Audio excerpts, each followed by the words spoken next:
बरकरार रखेगा तो उसी हिसाब से जो है उसके लिए पेपर आसान बनता जाएगा। तो कोशिश करें, हम अपनी तरफ से सिर्फ एक कोशिश कर रहे हैं कि आप लोगों को जो है कम से कम गाइड करें और आप लोगों को एक प्रॉपर ट्रैक जो है प्रोवाइड कर सकें। लेकिन अगर आप लोगों ने रिसेंटली जो B&R का पेपर हुआ था उसमें जो क्वेश्चंस थे वो मोस्टली तकरीबन अच्छे खासे जो है वो खुरमी की थ्योरी से थे। किस चीज़ से थे? खुरमी की थ्योरी से थे, ठीक है। और कुछ ऐसे एमसीक्यूज थे जो उसने रिकमेंडेड बुक्स जो उन्होंने प्रोवाइड किए थे उसमें से थे। ताकि अभी जो सब इंजीनियर का सिलेबस है उसमें, जी भाई यासिर, आप कुछ कहना चाहते हैं?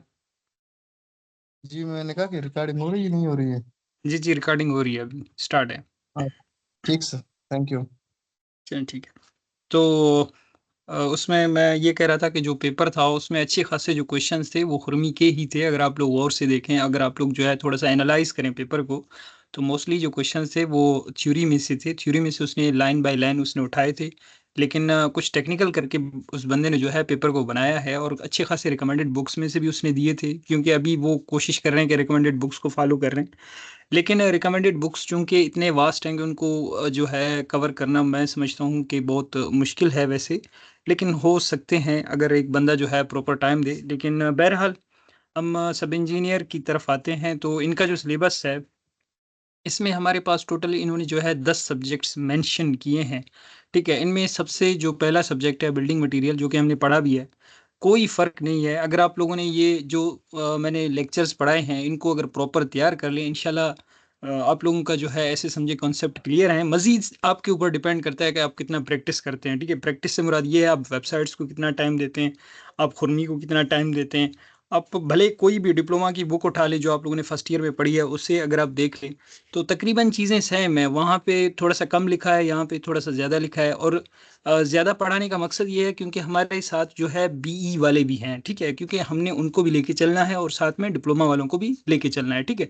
तो जो चीज़ें आप लोगों की हैं, आप लोग अपने बुक से भी कंपेयर करके देख लें। अगर कुछ चीज़ें आपको मिलती हैं ठीक है, नहीं मिलती तो आप उन्हें स्किप कर सकते हैं, लेकिन कोशिश करें चीज़ों को कवर करने की।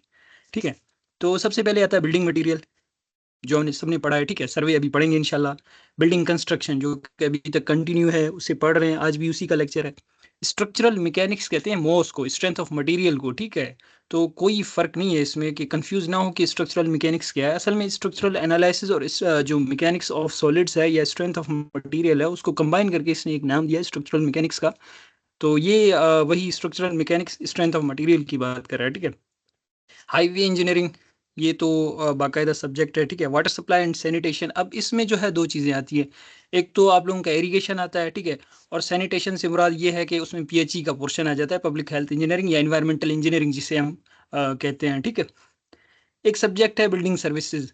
अब बिल्डिंग सर्विसेज से मुराद क्या है? बिल्डिंग सर्विसेज से मुराद ये है कि उसके जो असल में ये पोर्शन आता है बिल्डिंग कंस्ट्रक्शन के हिस्से में आता है, जिसमें आप जो है ना डोर्स के बारे में पढ़ते हो, विंडोज़ के बारे में पढ़ते हो, फ्लोरिंग के बारे में पढ़ते हो, ठीक है, जो हम आज भी पढ़ेंगे। तो ये तकरीबन जो चीज़ें हैं ये बिल्डिंग सर्विसेज इसी चीज़ का ही नाम है। और एक और है बिल्डिंग मेंटेनेंस जिसे कहते हैं, वो भी इसी में ही आ जाता है, ठीक है।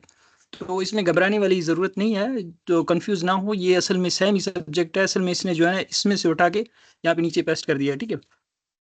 एस्टिमेटिंग एंड कोस्टिंग, ये इनका जो है अच्छा खासा इंपॉर्टेंट सब्जेक्ट भी है, और हमारा भी है, बी वालों का भी। तो इससे भी जो है कोशिश करें इसकी थ्योरी, जैसे कि टेंडर क्या है, वैल्यूएशन क्या है, बिल ऑफ क्वांटिटीज़ किसे कहते हैं।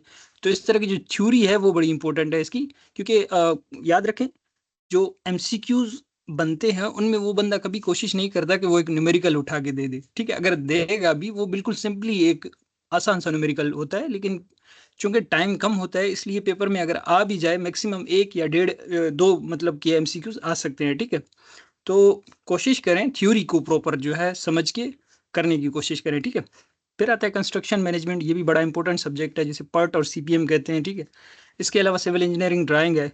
तो ड्राइंग में जिस तरह ये जो आपके इंस्ट्रूमेंट्स हैं, जैसे रबर हो गया, टी स्केल हो गया, ये सारी चीज़ें, तो ये बड़ी इंपॉर्टेंट है, और इनके नोट्स आप लोगों को मिल जाएंगे अगर आप लोग कोयटा ये जो फातिमा रोड है, फातिमा जिना, ठीक है, वहाँ पे जो एक स्टेशनरी है उसके पास जो है एसएसटी जो टेक्निकल है उनके नोट्स पड़े हुए होंगे, ठीक है। तो वहाँ पे आप जाएं, उनके पास जो है आप लोगों को इंजीनियरिंग ड्राइंग के मिल जाएंगे, ठीक है। इसके बाद हम चलते हैं ये है बी और बीएस वालों का जो सिलेबस है। इसमें अभी चेक करते हैं कि हमारे पास जो है कौन कौन सी चीज़ें हैं। जी यासिर भाई,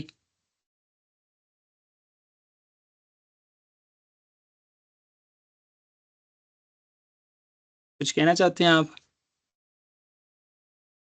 हाँ, मैंने कहना था कि ये कंस्ट्रक्शन मैनेजमेंट है, इसका तो कोर्स डीएई में है ही नहीं, तो ये नहीं देखें, डीई में तो असल है। में, हाँ मैं बताता हूँ ना, असल में इस तरह होता है, काफ़ी कॉलेजेस और यूनिवर्सिटीज़ में इलेक्टिव्स होते हैं, ठीक है। जिस तरह हमारे पास जो है ये एचआरएम का सब्जेक्ट था जो बाद में आया, ठीक है, बेसिक इलेक्ट्रिकल मैकेनिकल का सब्जेक्ट था जो हमसे पहले था, उसके बाद जो है ना काफ़ी सब्जेक्ट आ गए, ऑर्गेनाइजेशनल बिहेवियर, प्रोफेशनल एथिक्स।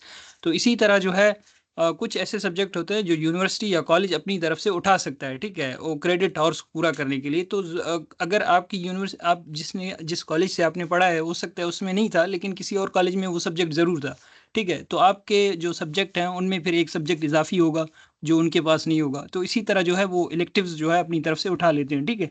तो ये सब्जेक्ट है असल में, वहाँ पे भी है डीएई में, ठीक है। ठीक है सर, थैंक यू। जी जी, कॉलेज टू कॉलेज डिफर करता है, ठीक है, university to university subjects differ करते हैं, इतना ज़्यादा नहीं करते, हल्का फुल्का से करते हैं, ठीक है। अभी यहाँ पे देखिए बिल्डिंग मटेरियल एंड कंस्ट्रक्शन, ये एक ही सब्जेक्ट है, ठीक है। बिल्डिंग मटेरियल हम लोगों ने पढ़ लिया, कंस्ट्रक्शन अभी पढ़ रहे हैं, ठीक है। सर्वेइंग है, इंजीनियरिंग मैकेनिक्स है, स्ट्रक्चरल एनालिसिस या थ्योरी ऑफ स्ट्रक्चर, एक ही सब्जेक्ट है, ठीक है। इसके अलावा रीइंफोर्स कंक्रीट स्ट्रक्चर, जिसे आरसीडी रीइंफोर्स कंक्रीट डिज़ाइन भी कहते हैं, ठीक है। स्टील स्ट्रक्चर्स है। ट्रांसपोर्टेशन में दो सब्जेक्ट आते हैं, याद रखें, ठीक है, एक हाईवे और एक रेलवे। लेकिन कोशिश करें हाईवे को प्रॉपर पढ़ें, और रेलवे में से भी क्वेश्चन आते हैं लेकिन बहुत कम आते हैं, ठीक है। फिर आता है वाटर रिसोर्स इंजीनियरिंग, ठीक है।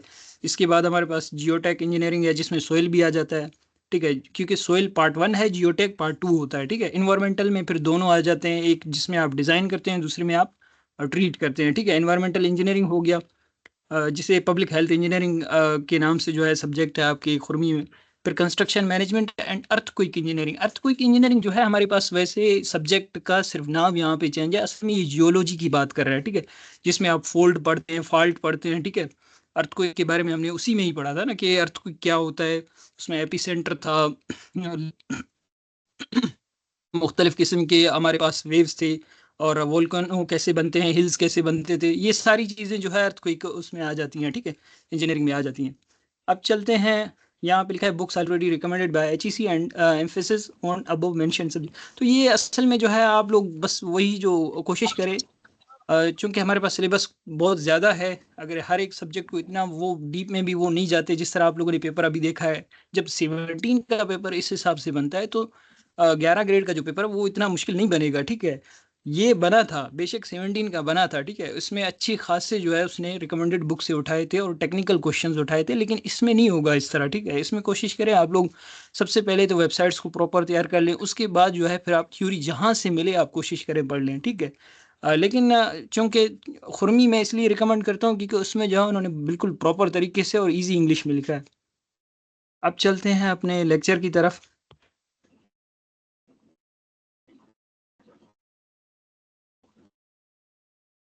जी सलमान भाई, आप कुछ कहना चाहते हैं?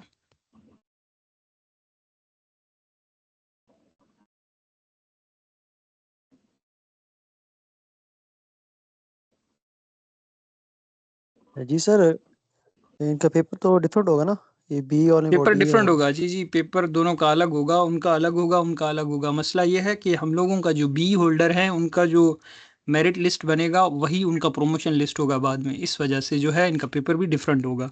पेपर डिफरेंट हो ना हो, लेकिन ये है कि सही है। जो मेरिट लिस्ट है वो अलग ही बनेगा इनका, ठीक है। अब चलते हैं बिल्डिंग कंस्ट्रक्शन पार्ट 3 की तरफ, चूँकि 2 पार्ट हमने कवर कर लिए थे। ये सबसे बड़ा चैप्टर है और इसके टोटल 4 सेक्शन मैंने बनाए हैं, 2 हमने कंप्लीट कर लिए थे। अब तीसरे सेक्शन की तरफ चलते हैं। तो तीसरे सेक्शन में सबसे पहले जो हमारे पास आता है, एक सेकेंड, पता नहीं क्या हो गया इसे। अच्छा, हमने लास्ट टाइम जो टॉपिक पढ़ा था उससे आगे कंटिन्यू कर रहे हैं। स्क्रीन सबको शो हो रहा है, ब्रिक मैसनरी? ठीक है। अब ब्रिक मैसनरी किसे कहते हैं? सबसे पहले तो हम ये देखेंगे कि हमारे पास जो ब्रिक है, जो हम आम जिंदगी में आप लोग देख रहे होते हैं, हर जगह पे आप लोगों को ब्रिक्स मिल रहे होते हैं, ठीक है। तो इंडिया में जो ब्रिक इस्तेमाल होता है, जो कि बुक इंडियन है इसलिए हम लोग इंडियन को फॉलो कर रहे हैं, ठीक है। इंडिया में जो nominal size of modular brick है वो हमारे पास, याद रखें, नॉमिनल साइज, ठीक है। नॉमिनल वर्ड जब आएगा या ऑफ द मॉड्यूलर ब्रिक, तब आपने ये याद रखना है 200 इंटू 100 mm, ठीक है। और जो एक्चुअल साइज है वो हमारे पास 190 इंटू 90 इंटू 90 mm या 19 इंटू 9 इंटू 9 सेंटीमीटर होता है, ठीक है। अब यहाँ पे 10 ज़्यादा है, अगर आप गौर से देखें, यहाँ पे 200 है, यहाँ पे 100 है, यहाँ पे 100 है, यहाँ पे 190 है, 90 है और 90 है, ठीक है। तो इसका रीज़न ये है कि हम लोग क्या करते हैं, 1 इंच जो है मोर्टार प्रोवाइड करते हैं, इस वजह से जो है यहाँ पे थोड़ा सा ज़्यादा है, ठीक है। फिर हमारे पास यहाँ पे लिखा है कि the nominal size includes the mortar thickness, ठीक है। नॉमिनल में क्या हो जाता है, ये जो 200 ज़रबे 100 ज़रबे 100 है, तो इसमें जो है 10-10 का क्या आ गया हमारे पास, मोर्टार आ जाता है, ठीक है, जो प्लस्तर करते हैं या उसके साथ अटैच करने के लिए लगा देते हैं, ठीक। फिर आता है the arrangement of laying bricks, यानी आप जिस तरह ब्रिक्स को ले करते हैं, रखते हैं और उनका बॉन्डिंग बनाते हैं मोर्टार के जरिए, एक यूनिफाइड मास जिससे बन जाता है, और वो क्या करता है, एक लोड को रेजिस्ट करता है। इस चीज़ को हम क्या कहते हैं, ब्रिक मेसनरी कहते हैं, ठीक है। मैं पिक्चर भी दिखा देता हूँ, आप लोगों को समझ आ जाएगा। Some important terms used in brick masonry, ठीक है। इसमें हमारे पास मुख्तलिफ टर्म्स इस्तेमाल हुए हैं ब्रिक मेसनरी में। पहले मैंने स्टोन मेसनरी पढ़ाया था, अब हम ब्रिक मेसनरी को पढ़ रहे हैं। तो इसमें हमारे पास सबसे पहले आता है स्ट्रेचर, ठीक है। स्ट्रेचर क्या है, मैं दिखा देता हूँ।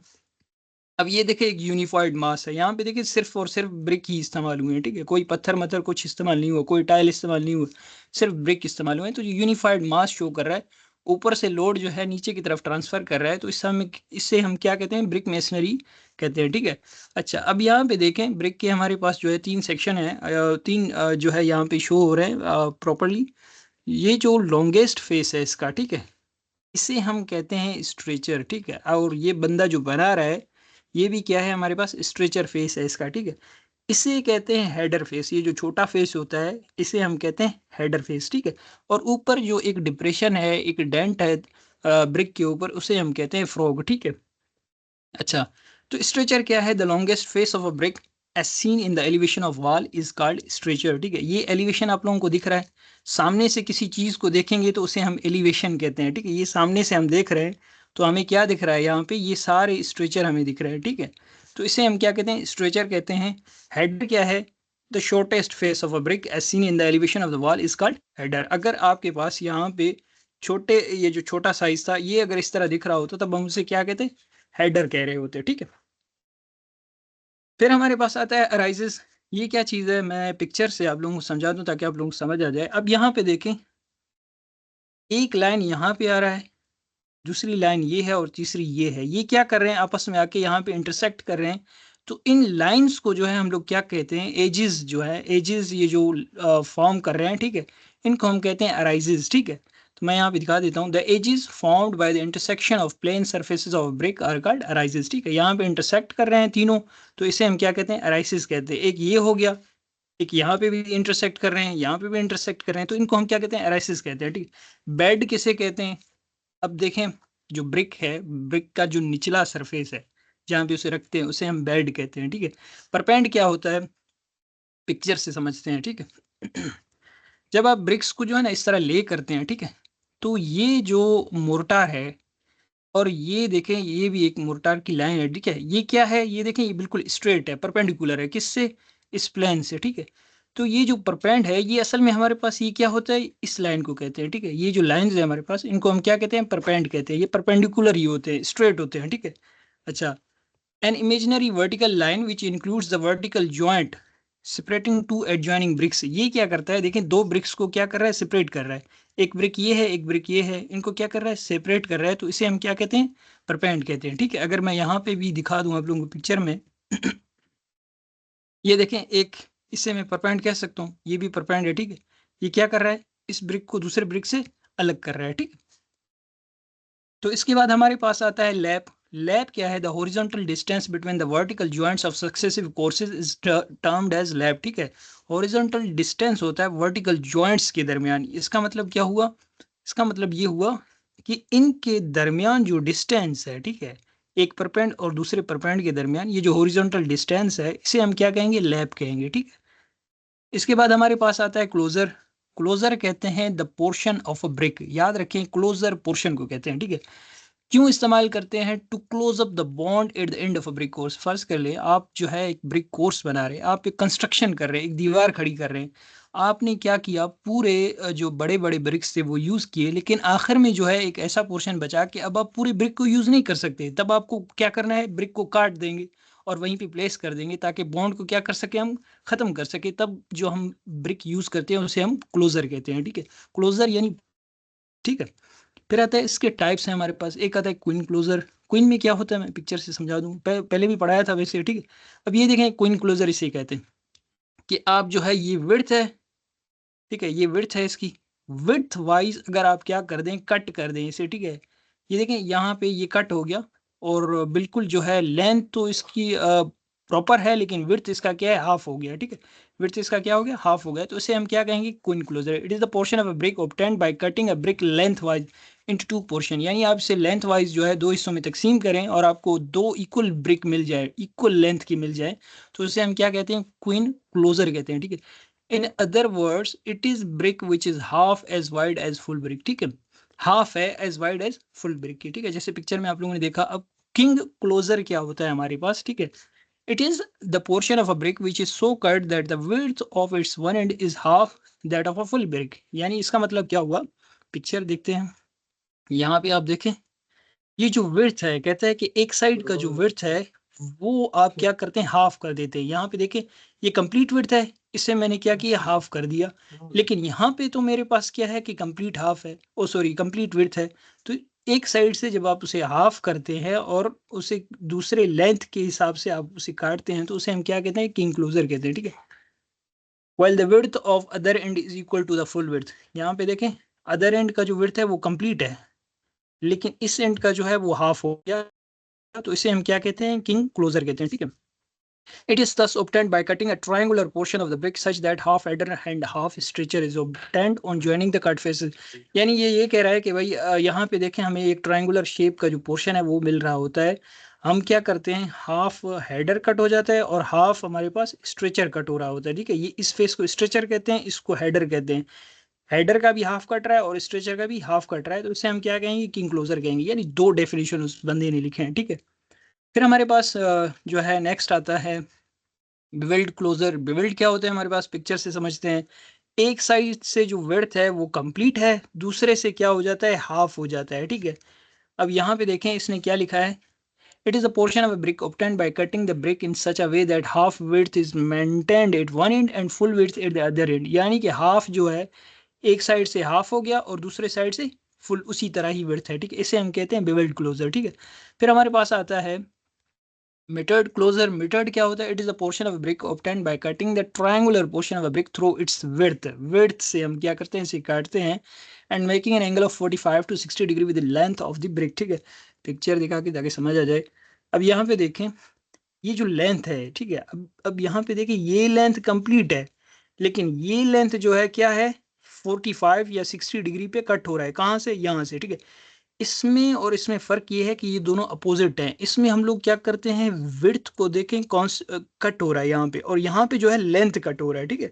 यहाँ पे देखिए लेंथ कम हो रहा है, एक साइड से इसका विड्थ कंप्लीट था, दूसरी साइड से हाफ था। यहाँ पे भी देखिए एक साइड से लेंथ तो परफेक्ट है, दूसरी साइड से क्या है, लेंथ कट गया, किस एंगल पे, 45 या 60 एंगल पे, ठीक। तो इसे हम कहते हैं मिटर्ड क्लोजर। फिर हमारे पास आता है बैट।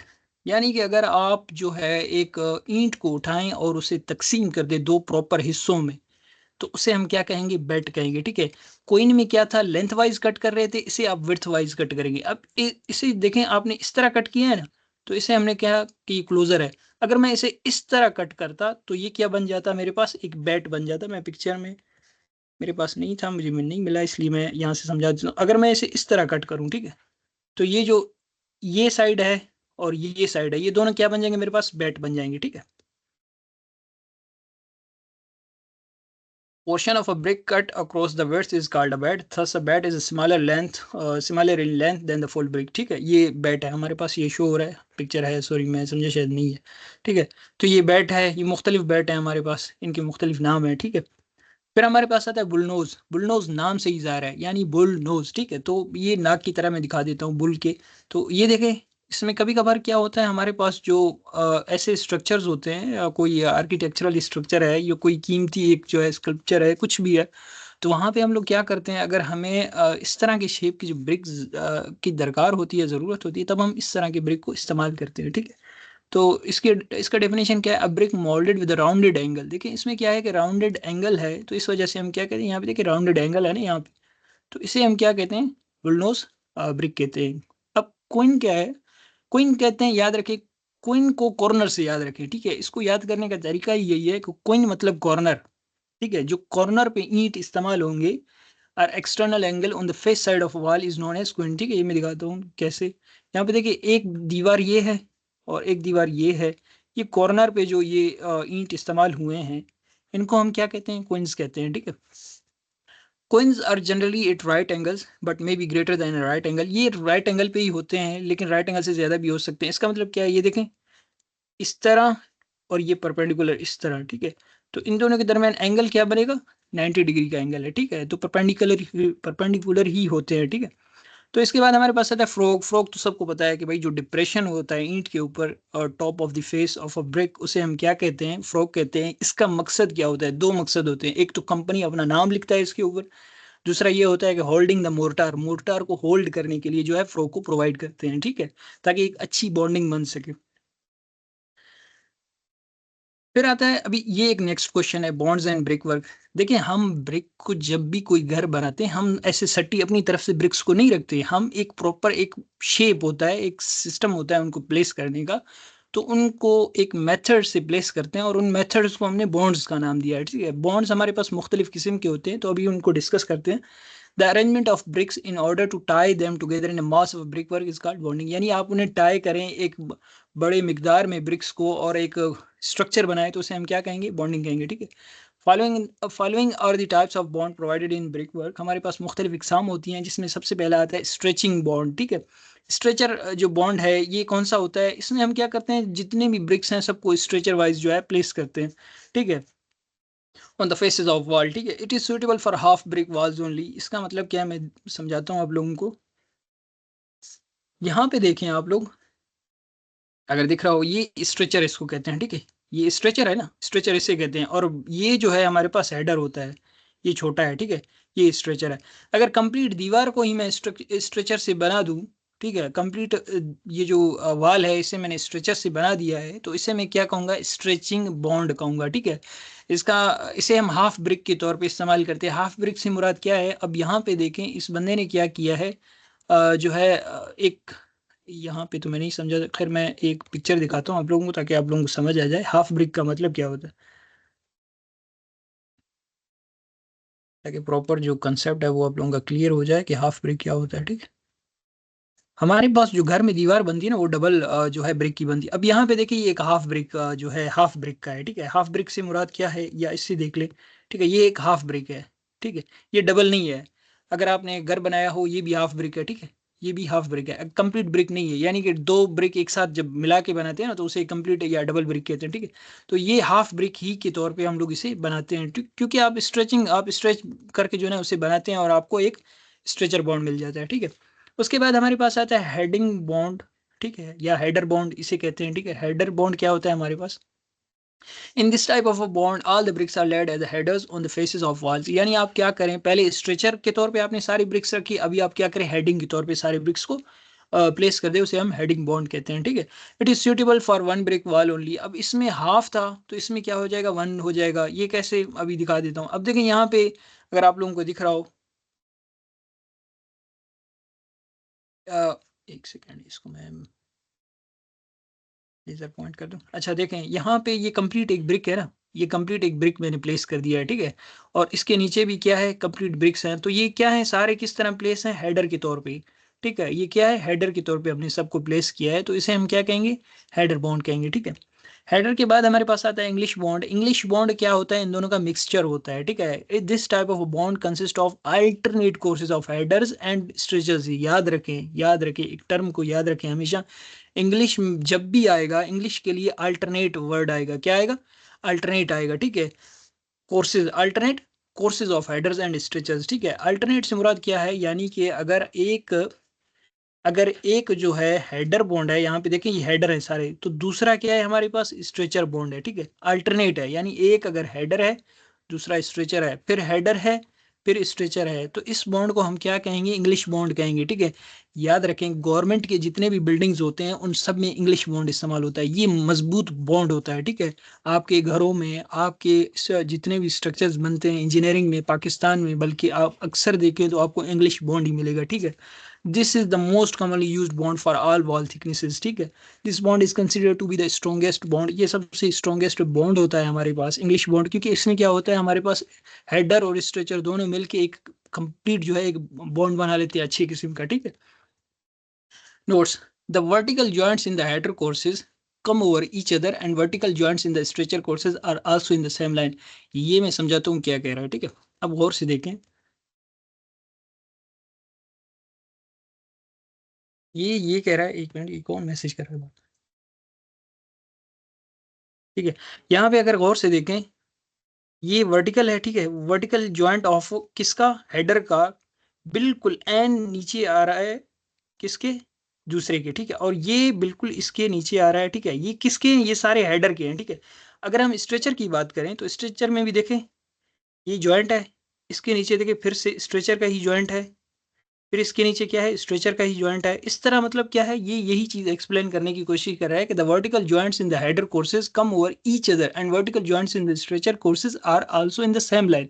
ठीक है, तो इसी तरह ही होता है। The heading courses should never start with queen closer, कहता है जो हेडिंग कोर्स है, फर्ज कर लिया आप एक दीवार खड़ी कर रही हैं जिसमें आपने सिर्फ और सिर्फ इस तरह के जो है हेडर्स प्लेस किए हैं। ठीक है, ये जो हेडर कोर्स है, ठीक है, ये हेडर कोर्स है, कहता है यहाँ पे आप कभी भी क्वीन क्लोजर को आखिर में स्टार्ट नहीं करेंगे, शुरू में। ठीक है, यानी यहाँ पे मैं क्या करूँ कि इसको कट करके ऐसे डायरेक्ट इसको जो है यहाँ पे प्लेस कर दूं तो ये अच्छा ही नहीं लगेगा ना। ठीक है, अच्छा ही नहीं लगेगा और वीक कर देगा पूरे बॉन्ड को और पूरे सिस्टम को। ठीक है, इस वजह से हम क्या करते हैं, कंप्लीट ब्रिक को प्लेस कर देते हैं। ठीक है, इसके बाद हमारे पास आता है फ्लेमिश बॉन्ड। अब फ्लेमिश बॉन्ड कौन सा होता है, Flemish, in this type of bond courses consist of alternate headers and stretchers. देखें पहले में क्या था कि यहाँ पे अगर आप गौर से देखें कि अल्टरनेट कोर्सेज इसने इस्तेमाल किया है टर्म। यहाँ पे क्या कह रहा है कि course consist of alternate headers, यानी एक ही कोर्स है और उसके अंदर हेडर भी है और स्ट्रेचर भी है। यानी कि इसका मतलब क्या हुआ, इसका मतलब ये हुआ, मैं पिक्चर से आप लोगों को समझाऊं।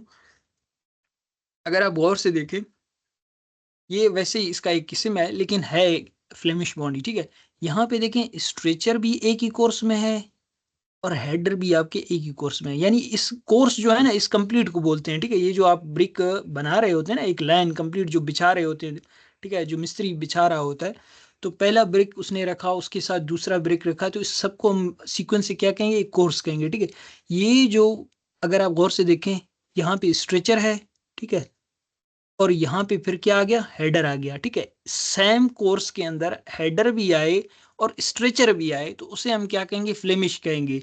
अगर सेम कोर्स में सिर्फ स्ट्रेचर और नीचे हेडर आए तो उसे फिर हम इंग्लिश बॉन्ड कहेंगे। अगर किसी को इसमें इशू है तो मुझसे पूछ ले, तभी मैं आगे बढ़ूंगा। अगर किसी को समझ नहीं आया है तो मुझे बता दे, अगर समझ आया है तो मैं कंटिन्यू करता हूँ।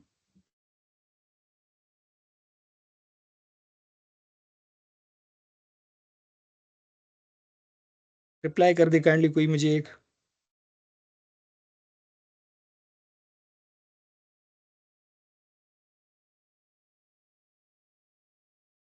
समझ आ गया सबको? जी सर, समझ आ गया, कंटिन्यू कर। चलिए ठीक है, आगे बढ़ते हैं फ्लेमिश बॉन्ड में। ठीक है, तो इसमें क्या है कि एक कोर्स के अंदर, यानी ईच कोर्स में, हर कोर्स के अंदर आपके पास क्या आता है, हर कोर्स के अंदर आपको क्या मिलता है, हेडर भी मिल जाता है और स्ट्रेचर भी मिल जाता है। ठीक है, फिर आगे चलते हैं। The alternate headers of each course are centrally supported over the stretchers below it, यानी कि आपके पास जो हेडर होगा उसके नीचे फिर स्ट्रेचर होगा। ठीक है, यानी कि अगर यहाँ पे गौर से देखें, ये अगर हेडर है तो इसके नीचे क्या है, स्ट्रेचर है, फिर इसके नीचे क्या है, हेडर है। ठीक है, यानी कि एक साथ नहीं है, क्योंकि हेडर हेडर के नीचे आ गया तो फिर ये वीक बन जाएगा प्लेन। ठीक है, तो इसके बाद हमारे पास कहता है the every alternate course start with header at the corner. ठीक है, ये फिर इनको याद कर लें। The Flemish bond are two types, दो तरह के फ्लेमिश बॉन्ड होते हैं, एक हमारे पास डबल फ्लेमिश बॉन्ड होता है, एक हमारे पास सिंगल फ्लेमिश बॉन्ड होता है। ठीक है, in the double Flemish bond each course presents the same appearance in the front face as well as in the back face. यानी कि पिक्चर से मैं दिखा दूँ ताकि आप लोगों को समझ आए यहाँ पे अगर गौर से देखें ये डबल फ्लेमिश है, ठीक है। यहाँ पे देखें इस तरफ गौर से देखिए, ये फ्रंट फेस है, ठीक है। फ्रंट फेस में देखें यहाँ पे स्ट्रेचर था, फिर हेडर आ गया, फिर स्ट्रेचर था, फिर हेडर आ गया। इसी तरह अगर बैक में भी देखें, ये स्ट्रेचर है, इसके साथ हेडर है, फिर स्ट्रेचर है, फिर हेडर है, ठीक ठीक है। मतलब फ्रंट और बैक जो है बिल्कुल सेम अपीयरेंस दे रहे हैं, ठीक है।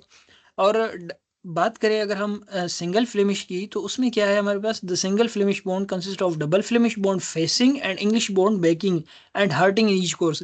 यानी इसमें हमारे सिंगल में हमारे पास 3 चीज़ों का जिक्र आ जाता है, ठीक है। एक तो कह रहा है कि इसमें डबल फ्लेमिश भी होता है, इंग्लिश भी होता है और हर्टिंग भी होता है। अब ये मेरे पास सिंगल फ्लेमिश है, ठीक है। इसमें अगर आप गौर से देखें तो ये फ्रंट जो है, फ्रंट पे तो जो है मेरे पास डबल फ्लेमिश है, ठीक है। डबल फ्लेमिश किस तरह है, क्योंकि यहाँ पे देखें एक स्ट्रेचर है, फिर हेडर आ गया, फिर स्ट्रेचर है, फिर हेडर आ गया, ठीक है। यानी फ्लेमिश बॉन्ड है इसमें, ठीक है। और बैक पे अगर आप गौर से देखें तो यहाँ पे देखें इसने सीक्वेंस से सिर्फ क्या रखे हैं, हेडर्स रखे हैं, ठीक है। ये हेडर है, ये हेडर है, ये हेडर, ये हेडर, इसके नीचे फिर स्ट्रेचर स्ट्रेचर स्ट्रेचर। इसी तरह अल्टरनेट कोर्सेज जो होते हैं उनके अंदर हेडर और स्ट्रेचर होगा तो उससे हम क्या कहते हैं, इंग्लिश बॉन्ड कहते हैं। यानी फ्रंट पे फ्लेमिश है, बैक पे हमारे पास इंग्लिश बॉन्ड है। और हर्टिंग हर्टिंग कहते हैं इस पोर्शन को, ठीक है। ये जो दरमियान का पोर्शन है इसे हम क्या कहते हैं, हर्टिंग कहते हैं। यानी इसमें हर्टिंग भी हमारे पास होता है, ठीक है। फिर हमारे पास आता है कि notes the Flemish bond gives more pleasing appearance than the English bond.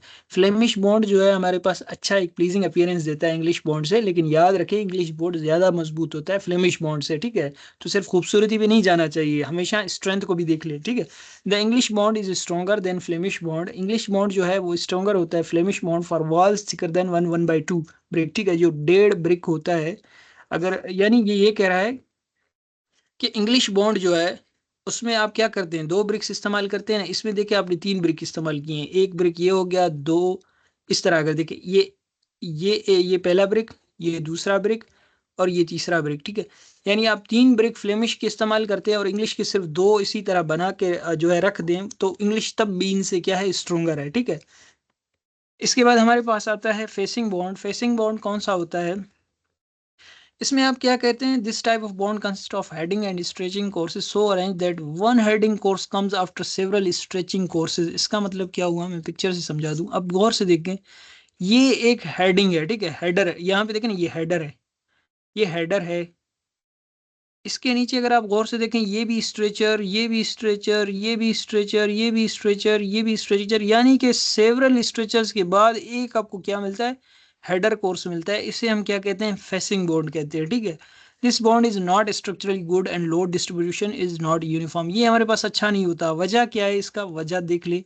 देखें, अगर सिर्फ स्ट्रेचर अगर मैं प्लेस करता हूँ ना, तो क्या हो जाता है, हमारे पास स्ट्रेचर और नीचे भी स्ट्रेचर, तो ये आपस में क्या करते हैं, अगर ये एक दूसरे के नीचे आ गए तो बिल्कुल वीक क्या हो जाता है, प्लेन जो है कमजोर हो जाता है और ये गिर जाते हैं, ठीक है। यहाँ पे 3D नहीं है, तो नहीं तो मैं आप लोगों को प्रॉपर दिखा देता कि किस तरह जो है वो वीक बन जाता है, ठीक है। बहरहाल फिर हमारे पास आता है रेकिंग बॉन्ड। याद रखें, जब भी लफ्ज रेकिंग आएगा, अगर आप लोगों को याद हो, मैंने बिल्डिंग कंस्ट्रक्शन में पहले भी पढ़ाया था, रेकर्स जो थे, ठीक है, फ्लाइंग रेकर था, मुख्तलिफ इस तरह की जो है अंडरपिनिंग, और उसमें हमने पढ़ा था अंडरपिनिंग नहीं, सॉरी, एक और टाइप था जिसमें हमने रेकर जो है पढ़े थे। रेकिंग से आपने एंगल को याद रखना है। यानी अगर आप किसी एंगल पे जो है बॉन्ड बनाते हैं, उसे हम क्या कहेंगे, रेकिंग बॉन्ड कहेंगे। लेकिन एंगल 90 नहीं होना चाहिए, ठीक है। द रेकिंग और inclination should be in opposite direction in alternate course of racking bond. अच्छा, ये पिक्चर आप देख लें, इसको जो है ना रेकिंग कहते हैं। इस तरह अगर आपने घरों में देखा होगा, अगर देखा होगा तो इस बॉन्ड को हम क्या कहते हैं, रेकिंग बॉन्ड कहते हैं। इसके मुख्तलिफ इकसाम होते हैं, ठीक है। The raking bond is generally provided in the stretcher course of a wall having thickness equal to even number of half brick. This arrangement makes a raking bond more effective. इसको समझ लेना, ठीक है। फिर हमारे पास आता है रेकिंग बॉन्ड के हमारे पास 3 इकसाम होते हैं। 3 इकसाम में हमारे पास एक डायगोनल बॉन्ड होता है, एक हमारे पास हेरिंग बॉन्ड बॉन्ड होता है, एक हमारे पास जिगजैग बॉन्ड होता है, ठीक है। ये किसकी एग्जाम है, रेकिंग बॉन्ड की एग्जाम है। तो डायगोनल में क्या होता है, हमारे पास the bricks are laid diagonally, ठीक है। तो डायगोनली हम क्या करते हैं, ब्रिक्स को ले करते हैं, ठीक है।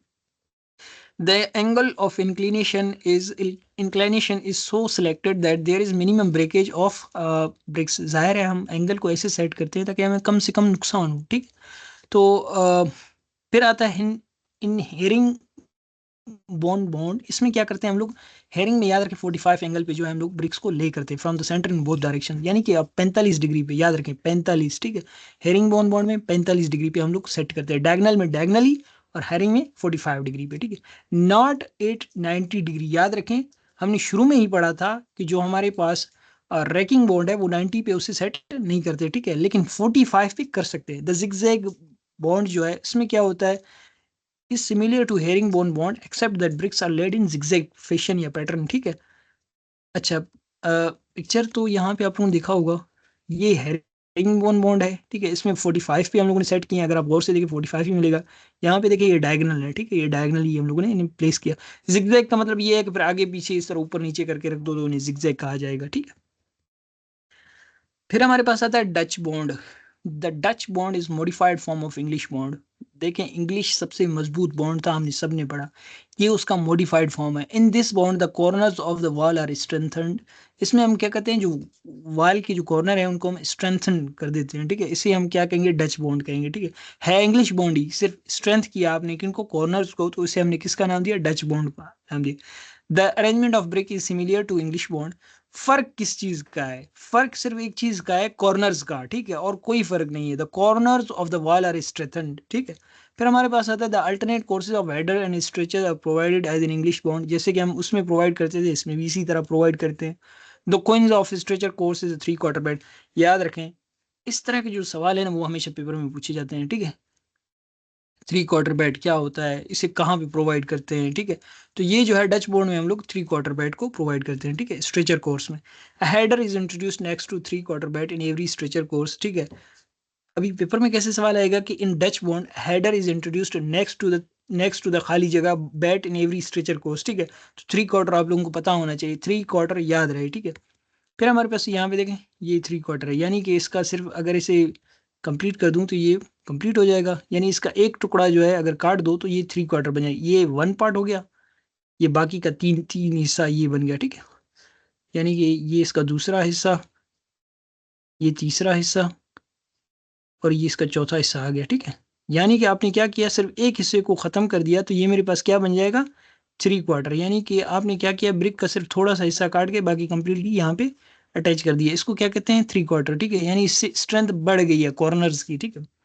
फिर हमारे पास आता है अगला टॉपिक, अब ब्रिक मेसनरी खत्म हो गया, अब अगला टॉपिक है retaining wall and breast walls. ये क्या होते हैं हमारे पास, रिटेनिंग वॉल जो है हमारे पास, a retaining wall is a wall of increasing thickness, यानी कि ये वो वॉल है जिसकी थिकनेस बढ़ती जाती है, यानी नीचे ज़्यादा है ऊपर से थिकनेस कम है। Build to resist pressure of earth filling, यानी जो अर्थ का जो फिलिंग है, अर्थ का जो रोड है, जो एम्बैकमेंट है, जो फॉर्मेशन वेड्थ है, उसके प्रेशर को रेजिस्ट करने के लिए हम क्या करते हैं, रिटेनिंग वॉल को प्रोवाइड करते हैं, ठीक है।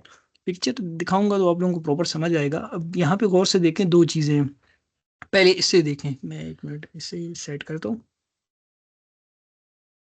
तो इस तरफ देखें, यहाँ पे पहाड़ है, ठीक है, एक हिल है, और इसमें यहाँ पे देखें पौधे हैं, ठीक है, मुख्तलिफ चीज़ें हैं। अब यहाँ पे ये जो एक वाल प्रोवाइड किया गया है इसे कहते हैं ब्रेस्ट वाल, ठीक है। ब्रेस्ट वाल क्यों कहते हैं इसे, इसे भी तो हम रिटेनिंग वाल कह सकते हैं, बिल्कुल इसे रिटेनिंग वाल भी कह सकते हैं, लेकिन क्यों नहीं कहते, क्योंकि इसका काम है नेचुरल स्लोप को प्रोटेक्ट करना, ठीक है। नेचुरल स्लोप से मुराद क्या है कि यहाँ से लैंड स्लाइडिंग अगर कर सकता है, इस चीज से जो हम इस तरह का एक दीवार प्रोवाइड करते हैं तो इसे हम क्या कहते हैं, ब्रेस्ट वाल कहते हैं, ठीक है। ब्रेस्ट वाल याद रखें इसकी थिकनेस जो है कांस्टेंट होती है, 60 सेंटीमीटर इसकी थिकनेस होती है, ठीक है। लेकिन जो रिटेनिंग वाल है, रिटेनिंग वाल फिर क्या करते हैं, रोड के इस तरफ जो प्रोवाइड करते हैं, अगर आप गौर से देखें ये एक रोड है, ठीक है, ऊपर गाड़ियां जा रही है, इसके नीचे जो हमने प्रोवाइड किया है इसे हम कहते हैं रिटेनिंग वाल। अब ये ऊपर वाले रोड के हिसाब से तो रिटेनिंग वाल है, लेकिन नीचे रोड के हिसाब से ये एक ब्रेस्ट वाल है, ठीक है।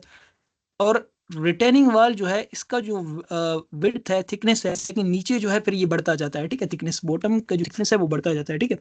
अच्छा, फिर चलते हैं, A breast wall is similar to retaining wall, but it is built to protect natural sloping ground, ठीक है। जैसे कि मैंने पहले बताया ये नेचुरल स्लोपिंग ग्राउंड को बचाता है from the cutting action of weathering, यानी बारिश हुई या हवा चली या इसे जल्जला आए तो इस वजह से जो हमारे पास या पानी का एक्शन आया, रेनिंग कुछ भी हुआ, ठीक है, तो उस वजह से क्या हो जाता है, स्लोप कट जाता है आहिस्ता आहिस्ता, या पौधे पत्ते ये जो ज़मीन है, मिट्टी है, ये कट जाता है।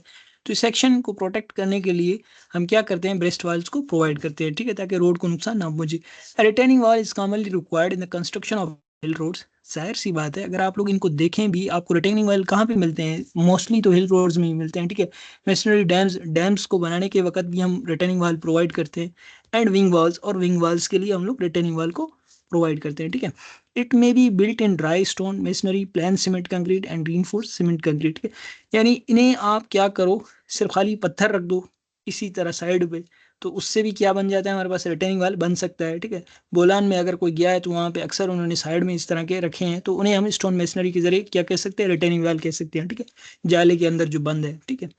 फिर आता है plane cement concrete, plane cement से या आरसीसी से लोहे डाल के उनको बना दो, तो उस तरह के भी बनते हैं, ठीक है, औजार में है वहाँ पे, ठीक है। तो इसके बाद हमारे पास आता है नोट, ठीक है। The retaining wall should be structurally capable of resisting the earth pressure applied to it. जाहिर सी बात है, रिटेनिंग वॉल बनाते क्यों है, ताकि ये प्रेशर को रेजिस्ट कर सके, किसके प्रेशर को, अर्थ के प्रेशर को। यहाँ पे देखें, ये अर्थ है, ठीक है, कंप्लीट, इसका लोड कहाँ पे आ रहा है, इसके ऊपर आ रहा है, लेटरली आ रहा है, यानी कि लोड इस तरह इसके ऊपर लग रहा है, ठीक है। तो इसको रेजिस्ट करने के कैपेबल होगा तभी हम इसे क्या कहेंगे, रिटेनिंग वॉल कहेंगे, इस तरह तो हम इसे नहीं कह सकते, ठीक है। The retaining wall, the section of wall should be so proportion that it will not overturn by lateral pressure, यानी कि इसका सेक्शन कुछ इस तरह होना चाहिए कि अगर यहाँ से लोड लग रहा है, इस तरफ से लोड लग रहा है, तो ये टूटना नहीं चाहिए, ठीक है, ये स्ट्रक्चर कैपेबल होना चाहिए, ठीक है, स्ट्रॉन्ग होना चाहिए। फिर आता है the weight of retaining wall and the force resulting from the earth pressure should not stress its foundation to a value greater than self bearing capacity of the soil. देखिए ये कह रहा है, रिटेनिंग वॉल का जो wait है, अपना जो उसका वेट है, और इसके अलावा जो अर्थ का जो लोड उसके ऊपर लग रहा है लेटरली, वो दोनों अगर उनको मिलाओ भी, वो फाउंडेशन के ऊपर इतना स्ट्रेस ना डाले कि आपका bearing capacity of soil fail हो जाए, ठीक है। यानी फेल हो गया तो फिर क्या करेगा, हमारा जो स्ट्रक्चर है वो गिर जाएगा, ठीक है। The weep holes are provided in the retaining walls to drain off the water from the filling behind। याद रखें, जो हमारे पास रिटेनिंग वाल होता है, यहाँ पे अगर आप गौर से देखें तो इसने क्या किया, इस तरह के छोटे छोटे से होल्स प्रोवाइड किए हैं। अगर आप अक्सर जो जिन लोगों ने देखे होंगे रिटेनिंग वाल्स, तो उनको अगर आप गौर से देखें, उनमें कहीं ना कहीं आपको छोटे छोटे से होल्स जरूर मिलेंगे। उनका काम क्या होता है, बारिश का पानी है तो उसे क्या करेगा, ड्रेन कर देगा, ठीक है। उनको वीप होल्स कहते हैं, ठीक है, वीप होल, इसे याद रखें। फिर हमारे पास जो है जो प्रेशर लग रहा होता है इसके ऊपर हॉरिजॉन्टल पर मीटर लेंथ, ठीक है, पर meter length of retaining wall and at a depth and meter is given by, एक फार्मूला है हमारे पास। यहाँ पे मैंने चूंकि इस किसी और से स्लाइड बनवाया था, तो यहाँ पे देखिए ये फाई है, ठीक है, फाई एक एंगल है, बुक में आप लोगों को मिल जाएगा, WH/2 1 minus sine phi divided by 1 plus sine phi, ठीक है। तो ये फार्मूला है टोटल हॉरिजॉन्टल प्रेशर को कैलकुलेट करने का, ठीक है। इसके बाद ये बेसिक चीज़ें इनको देख लो, ये इंपॉर्टेंट है, इसे याद रखें, ठीक है। The total horizontal pressure at the retaining wall will act at H/3 from base, यानी कि आपका जो प्रेशर है वो याद रखें मोस्टली यहाँ पे लगेगा। ये अगर कंप्लीट H है, इसकी हाइट ये H है, ठीक है, तो H/3 का मतलब क्या है कि बेस से इसका तीसरा जो पार्ट है यहाँ पे कहीं पे जो है लोड सबसे ज़्यादा एक्ट करेगा। अगर टॉप की बात करें तो ये टॉप से अगर यहाँ तक 2H/3 पे जो है एक्ट करेगा, 2H/3 याद रखिए, from the top, and from the bottom H/3, ठीक। फिर आते हैं पार्टीशन वाल। अब देखें, ब्रेस्ट वाल पढ़ लिया आपने, रिटेनिंग वाल पढ़ लिया, अब किसकी तरफ आएंगे हम, पार्टीशन वाल की तरफ। पार्टीशन वाल क्या होता है, देखें, जब आप कहीं पे, अगर आप लोगों ने देखा हो ये जो बड़े बड़े मॉल्स बनते हैं कोयटा में, अगर जो लोग गए हैं, ठीक है, BA माल अगर उन्होंने देखा हो, BA माल में सबसे पहले उन्होंने क्या किया था, फाउंडेशन बनाई थी, ठीक है। जब पूरा स्ट्रक्चर, एक फ्रेम स्ट्रक्चर उन्होंने बनाया था, सारे फाउंडेशन और कॉलम से बनाए थे, फिर बीच में उन्होंने क्या किया, ब्लॉक्स के जो है दीवारें खड़ी कर दी है दरमियान में, ठीक है। तो उन वाल्स को हम क्या कहेंगे, नन लोड बियरिंग वाल्स या पार्टीशन वाल्स बोलेंगे, ठीक है। यानी कि उनका कोई किरदार नहीं है, कोई किरदार नहीं है कि वो लोड को नीचे जो है लेके जा सके, वो सिर्फ एज अ पार्टीशन के तौर पे इस्तेमाल हुए हैं, ठीक है। अभी मैं पिक्चर भी दिखा देता हूँ यहाँ पे ताकि आप लोगों को प्रॉपर समझ आ सके। अब यहाँ पे गौर से देखें, ये एक दीवार है, ठीक है। अब इस दीवार का गौर से देखें, लोड इस दीवार पे तो है, इस दीवार पे कोई लोड ही नहीं है, ये ऐसे ही उन्होंने बनाया, ठीक है। इसको क्या कहते हैं, पार्टीशन वाल कहते हैं, ठीक है। जिसे हम ऐसे ही बना देते हैं ताकि हमें, एक तो एस्थेटिक के लिए बनाते हैं, या किसी इंसोलेशन, साउंड इंसोलेशन या इसी तरह की थर्मल वगैरह इस चीज़ के लिए जब हम बनाते हैं तो उसे हम जो है क्या कहते हैं, पार्टीशन वाल कहते हैं, ठीक है। A thin internal wall constructed to divide the space within the building into rooms or areas is known as partition wall। अब देखिए ये इस को जो है दो हिस्सों में तकसीम कर रहा है। यहाँ पे जो है इसने क्या किया, एक ओपन किचन है और साथ में जो है यहाँ पे एक स्ट्रीट है या कुछ भी है इसने दे दिया, तो इसे हम क्या कहेंगे, पार्टीशन वाल कहेंगे। इसका काम ये नहीं है कि ये लोड को ट्रांसफर करे, ये सिर्फ डिवाइड करता है पोर्शंस को, ठीक है। It may be either load bearing और नॉन लोड बियरिंग, ये लोड बियरिंग भी हो सकता है, नॉन लोड बियरिंग भी हो सकता है। अब पार्टीशन वाल इज डिजाइंड एज, ये जो है नॉन लोड बियरिंग है। उस बुक में जो है यहाँ पे एक मिस्टेक है, इसने भी इसी तरह लिख दिया है, ठीक है, ये मिस्टेक है, ठीक है, नॉन लोड बियरिंग याद रखें। It should be strong enough to carry its own load, ये इतना तो मजबूत होना चाहिए कि अपने वजन को बर्दाश्त कर सके। It should be light, thin, cheap, fire resistant and easy to construct, ये बेसिक चीज़ें हैं, इनको देख लेना, ठीक है। फिर पार्टीशन वाल के हमारे पास कुछ एग्जाम होते हैं, फोल्डिंग भी हो सकता है, कोलैप्सिबल और फिक्स्ड भी हो सकते हैं।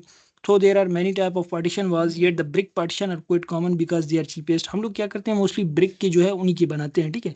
फोल्डेबल से मुराद क्या है, अगर आप इसे देखें ना, तो ये भी एक किस्म का क्या है, एक किस्म का पार्टीशन वाल ही है, भले ही लकड़ी का है लेकिन है पार्टीशन वाली, ठीक है, क्योंकि दो हिस्सों को तकसीम कर रहा है। ज़रूरी नहीं है कि ये सिर्फ ब्रिक का ही बना हो, ये किसी लोहे का बना हो सकता है, शीशे का बना हो सकता है, ठीक है।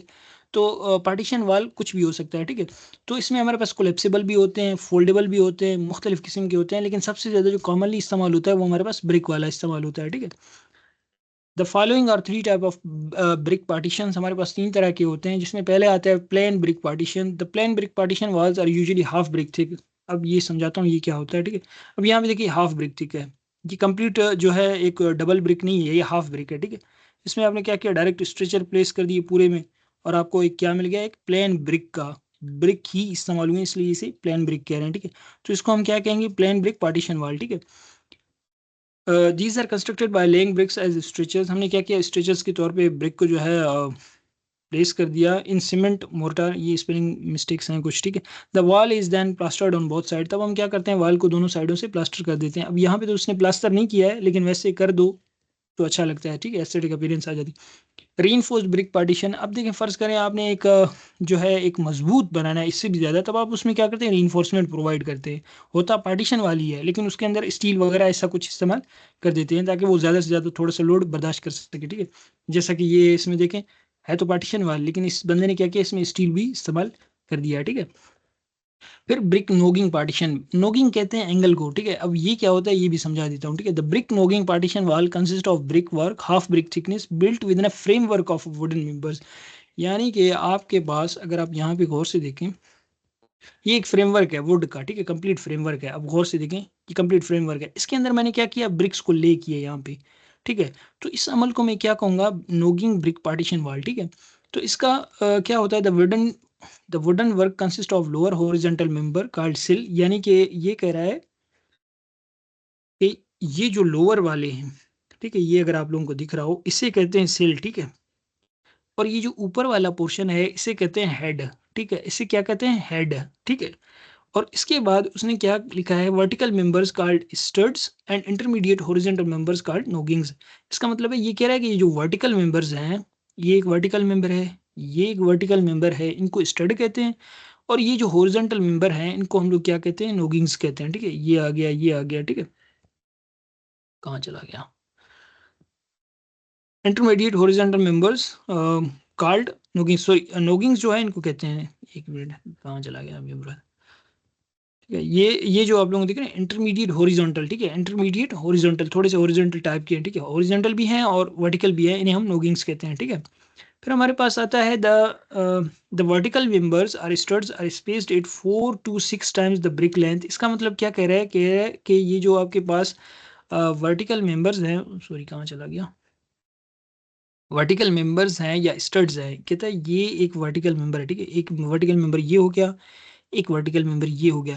कहते हैं इनके दरमियान जो स्पेस है वो 4 टाइम्स द ब्रिक लेंथ है, यानी एक ब्रिक, दूसरा ब्रिक, तीसरा ब्रिक, चौथा ब्रिक, 4 ब्रिक, यानी 4 टाइम्स ब्रिक लेंथ। फिर उसके बाद आप क्या करते हो, इस तरह वर्टिकल स्टड्स को प्रोवाइड करते हो, ठीक है। फिर हमारे पास आगे कहता है the nogging pieces are housed in the studs at vertical distance of about 600 to 900 mm, यानी कहता है कि जो नोगिंग पीसेज हैं उनको फिर आप क्या करते हो, ये जो नोगिंग पीसेज हैं इनको इनका भी एक डिस्टेंस होता है, ठीक है। कितना डिस्टेंस होता है, 600 से 400 के दरमियान, ठीक है, 600 से इस तरह या इस तरह, ठीक है, 600 से 400 mm के दरमियान इनका एक डिस्टेंस होता है, ठीक है, 600 से 900 सॉरी mm तक, ठीक है। फिर हमारे पास आता है ये, फिर उसने कुछ एक्स्ट्रा चीज़ें लिखी हैं, ठीक है। The precast concrete slab units are commonly used for partition. देखिए ज़रूरी नहीं है कि आप जो है ना सिर्फ दीवार खड़ी कर दें, खुद से बनाएं। कभी कभार आप क्या करते हैं, कुछ स्लेब्स आपको तैयारशुदा जो है ना कंक्रीट के स्लेब्स मिलते हैं, आप उनको जाके बीच में रख देते हो और आपको क्या मिल जाता है, एक पार्टीशन मिल जाता है, ठीक है। दी स्लेब्स में भी क्वाइट थिन, और इनकी जो थिकनेस है वो 25 से 40 mm हो सकती है, and secure to precast post, और इनको जो है ना हम लोग पोस्ट से सिक्योर कर देते हैं, ठीक है। कोई नट बोल्ट होता है इस तरह का, ठीक है। The concrete mixture usually adopted is M15, ठीक है। इसमें हम क्या करते हैं, M15 को यूज करते हैं किसके लिए, प्रीकास्ट कंक्रीट स्लेब्स के लिए, जिनको पार्टीशन के तौर पे इस्तेमाल करते हैं, ठीक है। The joints are filled with cement mortar, फिर जो उनके दरमियान जॉइंट्स आएंगे उनको हम सीमेंट मोर्टार से भर देते हैं, ठीक। फिर हमारे पास आता है फ्लोरिंग। फ्लोर कहते हैं फर्श को, ठीक है। फर्श किस तरह बनाते हैं, अब फर्श के बारे में पढ़ते हैं, ठीक है। इतनी इकसाम की फर्श होते हैं, ठीक है। The exposed top surface of the floor is termed as flooring or floor covering or floor finish, यानी कि जो एक्सपोज्ड ऊपर वाला सरफेस है किसी भी फ्लोर का, उसे हम क्या कहेंगे, फ्लोरिंग, फ्लोर कवरिंग या फ्लोर फिनिश कहेंगे, ठीक है। फिर हमारे पास देखें फ्लोरिंग क्यों प्रोवाइड करते हैं, ताकि हमें एक neat, clean and pleasing appearance मिल सके, ठीक है। अब जाहिर सी बात है, अब अगर हमारे पास फ्लोर नहीं होगा तो गंद मिट्टी ही होगा सारे घर में, ठीक है। तो इस वजह से हम क्या करते हैं, फ्लोरिंग को प्रोवाइड करते हैं, ठीक है। The following factors should be carefully considered before selecting the material for flooring, यानी कि आप इन पॉइंट्स को जहन में रख के ही फ्लोरिंग की जो मटेरियल है उनको सिलेक्ट करते हैं, याद रखें, ठीक है। अब मैं फर्श बना रहा हूँ तो मेरे जहन में कुछ चीज़ें ज़रूर आएंगी, ठीक है। उसमें से एक चीज़ आता है इनिशियल कॉस्ट, ठीक है, कि यानी कि उसका खर्चा कितना आएगा। जाहिर सी बात है, मैं ऐसे डायरेक्ट फर्श नहीं बना सकता, मैं खर्चा देख के ही बनाऊंगा, ठीक है। फिर आता है अपीयरेंस, कि वो किस तरह का दिखना चाहिए। देखिए मुख्तलिफ फर्श होते हैं, एक तो आप लोगों ने देखा होगा सीमेंट का है, आप लोगों के पास टाइल्स के हैं, ठीक है, मार्बल के हैं। तो मुख्तलिफ अपीयरेंस के आते हैं, क्लीनिनेस, ठीक है। तो हम सफाई के लिए भी जो है बनाते हैं, ड्यूरेबिलिटी, पायदारी को भी देख के बनाते हैं, ठीक है। Damp resistance, sound insulation, thermal insulation, ये कुछ पॉइंट्स हैं, इनको याद रखें। इन सब को याद जहन में रख के ही हम क्या करते हैं, फ्लोरिंग को बनाते हैं, ठीक है। फिर हमारे पास आता है some of the commonly used floorings are as follows. कुछ जो फ्लोरिंग है वो यहाँ पे उनका जिक्र है, जिसमें सबसे पहले आता है ब्रिक फ्लोरिंग। अक्सर घरों में अगर आप लोगों ने देखा होगा तो ब्रिक फ्लोरिंग भी लोग करते हैं, ठीक है। इसमें क्या करते हैं, ब्रिक्स को नीचे फर्श पे लगा देते हैं। This flooring is specially suited for godowns, stores, warehouses etcetera. The bricks are laid either flat or on edge arrange in herringbone fashion, यानी कि आप उसमें क्या करते हो, एंगल्स के ऊपर जो है ना उनको ऐसे सेट करते हो, or set at right angles to the wall or set it any other good looking pattern. Picture दिखाऊं ताकि आप लोगों को समझ आ जाए। यहाँ पे देखें, इसने राइट एंगल्स पे सारे ब्रिक्स को यहाँ पे जो है ना लगा दिया है। आप इनको खूबसूरत करके मुख्तलिफ पैटर्न्स पे भी लगा सकते हैं, ठीक है। तो इसे क्या कहते हैं, ब्रिक फ्लोरिंग कहते हैं, ठीक है। फर्श बनाया किस चीज़ का, ब्रिक्स का, ठीक है। फिर आता है सीमेंट कंक्रीट फ्लोरिंग, यानी जिससे आप क्या करें, सीमेंट से बनाएं। ये चीप होता है, कोई ड्यूरेबल होता है और इजी टू कंस्ट्रक्ट होता है, लेकिन टूट जाता है जल्दी, ठीक है। ये सब ने देखा होगा। यहाँ पे अगर आप देख ले, ये बंदा है फर्श बना रहा है, ठीक है। तो किस चीज़ का, सीमेंट कंक्रीट का। इसके बाद हमारे पास आता है ग्रेनोलिथिक। याद रखें, ग्रेनोलिथिक से आपने हार्ड वेयरिंग को याद रखना है, ठीक है। ग्रेनोलिथिक है, ठीक है, बलूची में जो ग्रान बोलते हैं हम लोग, ठीक है, मतलब जो वजनी होता है, ठीक है। When hard wearing surface is required, जब आपको हार्ड वेयरिंग सरफेस रिक्वायर्ड होता है तब आप ग्रेनोलिथिक फिनिश इज कैरीड आउट, आप कैरी आउट करते हैं किसे, ग्रेनोलिथिक फिनिश को, ठीक है। इसमें क्या होता है, हमारे पास सीमेंट होता है, रेत को इस्तेमाल करते हैं, and rich concrete. Rich concrete से मुराद ये है कि आप कोई अच्छा मिक्स बनाते हो, M20, M25, M30, ठीक है, made with very hard and tough quality course aggregates. असल जो डिफरेंट है सीमेंट कंक्रीट में और इसमें, देखें इसमें भी सीमेंट है, इसमें भी सीमेंट है, लेकिन इसमें फ़र्क ये है कि हम hard and tough quality course aggregates को यूज़ करते हैं, जैसे कि ग्रेनाइट हो गया, बसाल्ट हो गया या क्वार्ट्जाइट हो गया, ठीक है। यहाँ पे दिख रहा होगा, इसे हम कहते हैं, ये देखिए पत्थर हैं छोटे छोटे से, ठीक है। इसके अंदर जो पत्थर हैं इसे हम क्या कहते हैं, ग्रेनोलिथिक फ्लोरिंग कहते हैं। फिर आता है टेराजो फ्लोरिंग। ये अक्सर आप लोगों ने देखा होगा स्कूल्स में, हॉस्टल्स में, यूटी खुशदार के जो हॉस्टल्स थे उनका जो फर्श फर्श थे वो सारे टेराजो फ्लोरिंग के ही थे, ठीक है। और इसके अलावा मैं दिखाता हूँ यहाँ पे, ये जो फ्लोर है आप लोगों को दिख रहा होगा, ये हमारे पास कौन सा फ्लोर है, मैंने सॉरी इसका पिक्चर ही डाउनलोड नहीं किया। टेराजो फ्लोर वही होता है जिसमें हम क्या करते हैं, special aggregate of marble chips mixed with white and coloured cement. हम क्या करते हैं, सफ़ेद या कलर्ड सीमेंट जो होता है उसके अंदर हम क्या करते हैं, मार्बल की चिप्स या एग्रीगेट स्पेशल को डाल के जो फर्श बनाते हैं उसे हम टेराजो फ्लोरिंग कहते हैं, ठीक है। It is decorative and has good wearing properties. ये थोड़ा सा खूबसूरत टाइप का होता है, इसलिए हम इसे यूज़ करते हैं, ठीक है। It is widely used in residential buildings, hospitals, office, schools and other buildings, ठीक है। तो मुख्तलिफ बिल्डिंग्स में हम इसे यूज़ करते हैं। फिर हमारे पास आता है मोज़ेक फ्लोरिंग। मोज़ेक फ्लोरिंग क्या होता है? The flooring made with small pieces of broken tiles. याद रखें, इसमें जो है हमने मार्बल चिप्स को इस्तेमाल किया टेराजो फ्लोरिंग में, और इसमें हम क्या करते हैं? Small pieces of broken tiles of China glazed, ठीक है, और ऑफ मार्बल और ऑफ सीमेंट, ठीक है।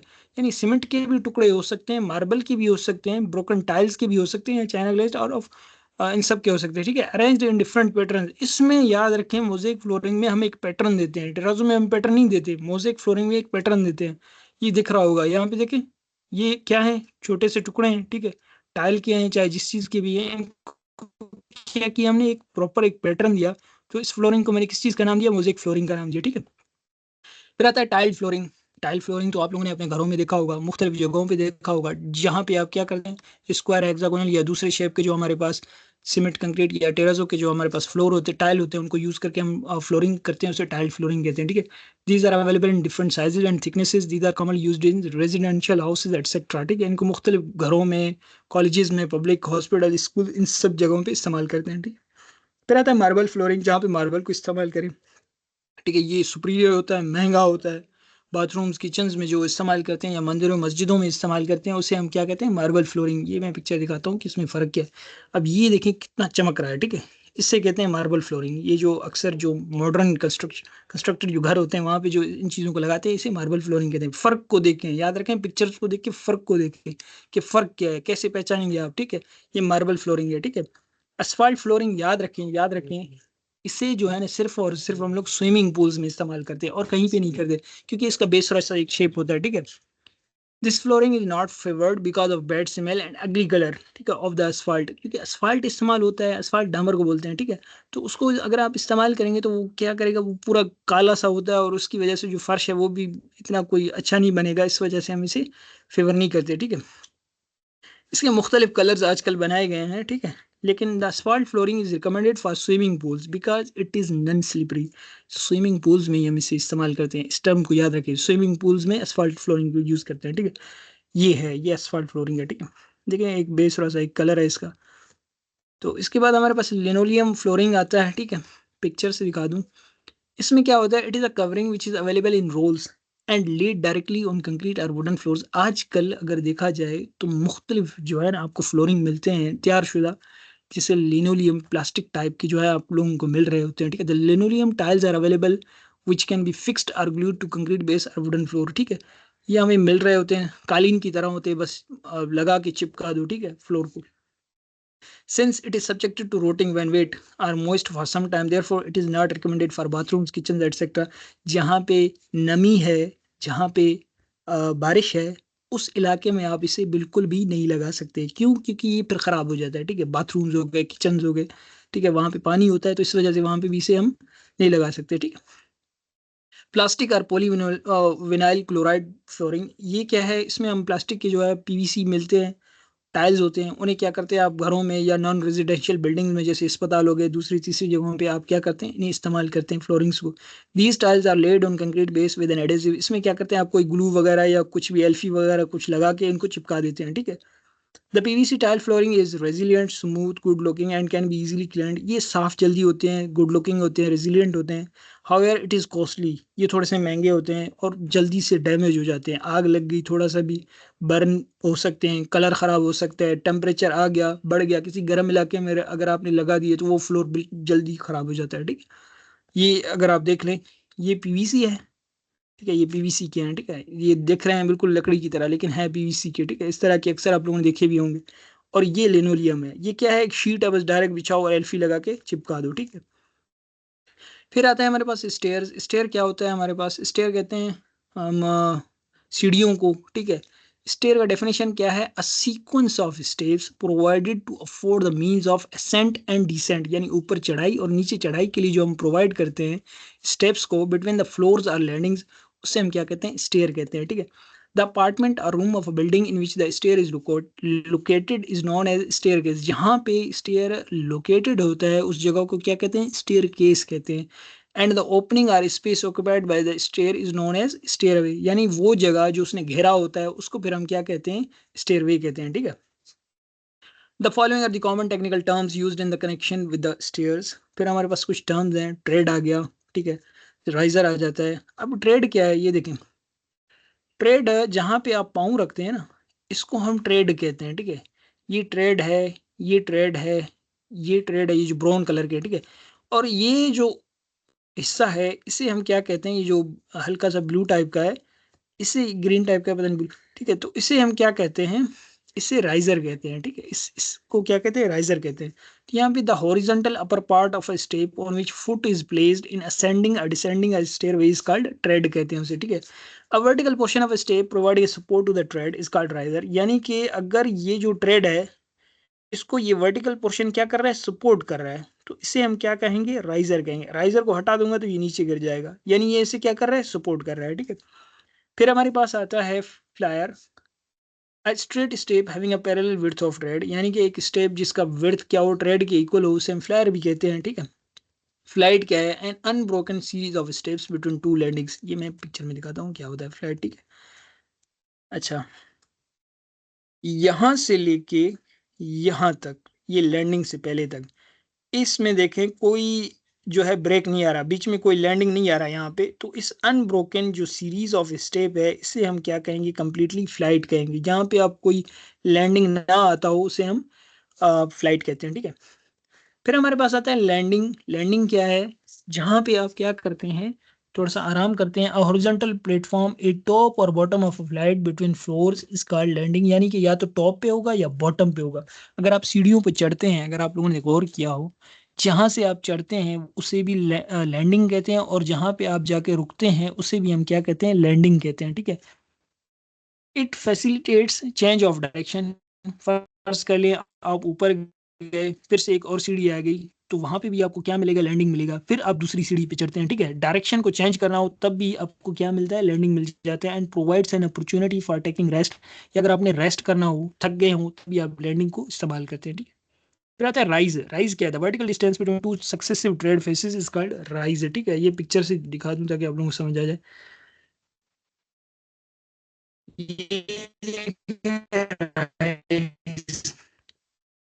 ये क्या है, एक और ट्रेड है, ठीक है, साइड से पिक्चर लिया है। तो ये एक ट्रेड और ये एक ट्रेड, इन सक्सेसिव ट्रेड्स के दरमियान जो डिस्टेंस होगा उसे हम क्या कहेंगे, राइज कहेंगे, ठीक है।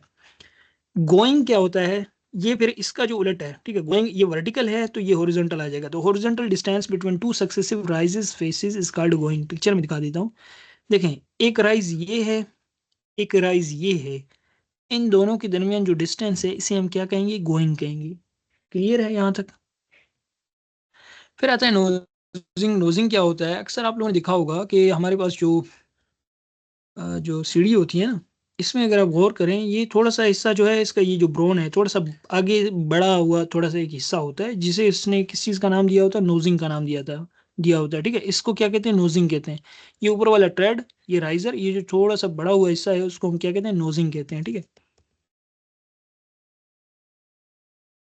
नोजिंग द प्रोजेक्टिंग पार्ट, जो निकला हुआ पार्ट होता है of the trade beyond the face of riser, riser से थोड़ा सा आगे जो निकला हुआ होता है उसको हम क्या कहते हैं, नोजिंग कहते हैं।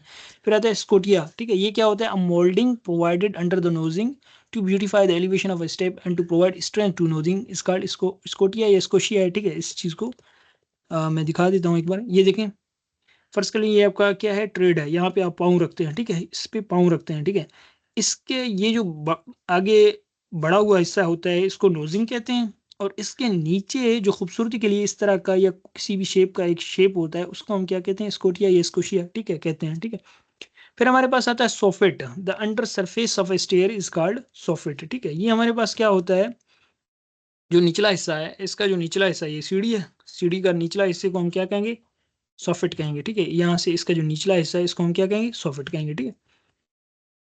पिच और slope, the angle which the line of nosing of stair makes with the horizontal is called pitch और स्लोप, यानी कि अगर आप इसे गौर से समझें तो ये क्या होता है, हमारे पास ये इसका जो एंगल है ना इस तरह, इसको हम कहते हैं पिच, ठीक है। यानी कि यहाँ पे जाहिर है कोई ना कोई एक एंगल तो बन रहा होगा, ना ज़्यादा हम जो है डीप में इस तरह बना सकते हैं, ना ज़्यादा इस तरह सीधा करके स्टेयर को बनाते हैं, तो इसका एक स्पेसिफिक एंगल होता है, उस एंगल पे जो है हम सीढ़ी को कंस्ट्रक्ट करते हैं, उसे हम पिच कहते हैं, ठीक है।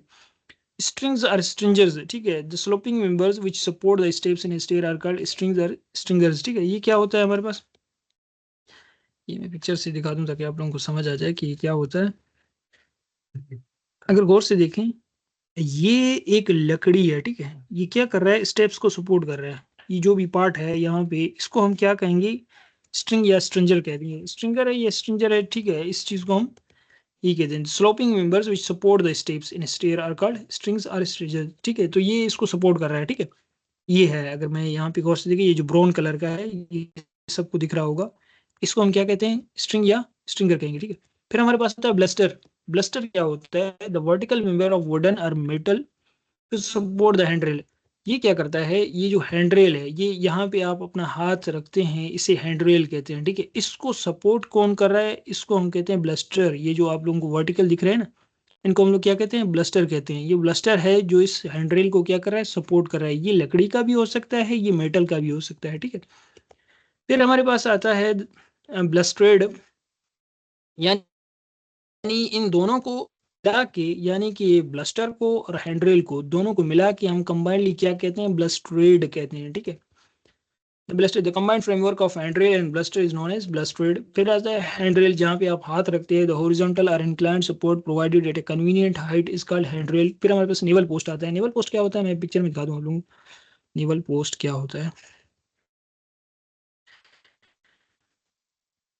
ये अगर गौर से आप लोग देखिए, ये इसे अगर देखिए, इसका शेप देखें, सबसे डिफरेंट है। ये जो है एक ब्लस्टर है, इसके ऊपर हैंडरेल है, ठीक है। इसको हम लोग कहते हैं नेवल पोस्ट। ये शुरू में प्रोवाइड किया जाता है, शुरू में या एंड में हम लोग क्या करते हैं, इसको प्रोवाइड करते हैं। इसे हम कहते हैं नेवल पोस्ट, ठीक है। तो यहाँ पे लिखा है कि नेवल पोस्ट क्या होता है हमारे पास। यहाँ पे भी देखें, ये अगर आप लोगों को दिख रहा हो, ये जो है इसे हम नेवल पोस्ट कहते हैं, ठीक है। The vertical member placed at ends of flight, जहाँ पे फ्लाइट खत्म होगा, connecting the ends of strings and hand rail is called naval post. से हम नेवल पोस्ट कहेंगे, ठीक है। देखिए यहाँ पे खत्म हो रहा है तो यहाँ पे अभी हमने क्या किया, एक नेवल पोस्ट प्रोवाइड किया। यहाँ पे खत्म हो रहा है, यहाँ पे हमने नेवल पोस्ट प्रोवाइड किया। यहाँ पे खत्म हो रहा है फ्लाइट, यहाँ पे हमने प्रोवाइड किया, ठीक है। फिर आता है notes. The size of step commonly adopted for residential buildings, जो हमारे घर होते हैं, घरों में हम ये वाला साइज लेते हैं। ये एक्स होता है, ठीक है।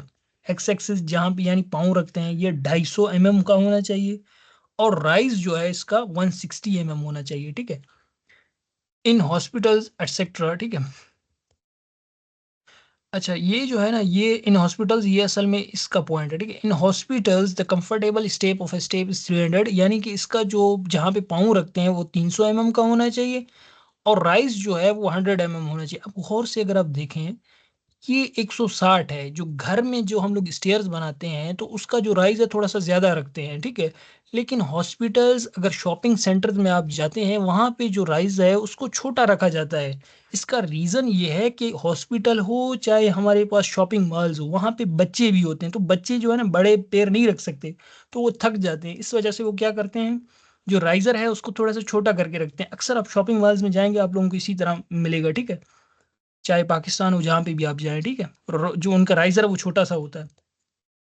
The width of stair depends upon its location in the building and the type of building itself. देखिए जाहिर सी बात है, अगर मेरे पास विड्थ कहते हैं इस चीज़ को, ठीक है, यानी कि यहाँ से लेकर यहाँ तक, ठीक है। ये जो विड्थ है, कहता है ये डिपेंड करता है कि भाई बिल्डिंग कितना बड़ा है छोटा है, उस हिसाब से हम क्या करते हैं, विड्थ रखते हैं। मोस्टली इसे जो है 1.5 मीटर या 3 फुट के बराबर इससे जाता है, ठीक है। कम से कम 3 फुट का होना चाहिए, ठीक है। फिर हमारे पास in residential building the average value of stair width is 900 mm। 900 mm तकरीबन 1 मीटर बन जाता है, ठीक है। While in a public building 1.5 to 1.8 metres width में बी रिक्वायर्ड, यानी कि 1 से 2, 1.5 या 1.8 मीटर्स के दरमियान इसकी विड्थ होनी चाहिए, ठीक है। The width of a landing should be greater than the width of stair. जाहिर सी बात है, जहाँ पे हम रुकते हैं वो विड्थ जो है लैंडिंग, वो उसकी विड्थ स्टेयर से ज्यादा होती है, ठीक है। The pitch of a stair should never exceed 40 degree, ठीक है। यानी ये जो पिच है, अगर मैं यहाँ पे दिखा दूँ, जो पिच है, ठीक है, इसका एक पिच है, यहाँ पे एक एंगल है, तभी इसके जो है ना इस तरह बनाया गया। ये डायरेक्ट इससे नहीं बनाते, इसका एक स्पेसिफिक पिच होता है, वो कम से कम 40 से ज्यादा नहीं होना चाहिए। 40 होगा तो बिल्कुल ही जो है ना खतरनाक टाइप का, बंदा जो देख के वो उल्टी करने लगेगा, मैं तो गिर जाऊंगा, ठीक है। तो इस तरह से बनाया जाता है, ठीक है। तो एक एंगल होता है स्पेसिफिक। फिर हमारे पास आता है in designing a stair a comfortable slope is achieved when the sum of going in centimetre and twice the rise should be equal to 60। यानी ये जो मैंने पिक्चर दिखाया ना, इसे आप लोग एक बार देख लें। यहाँ पे ये जो सम ऑफ गोइंग है कहता है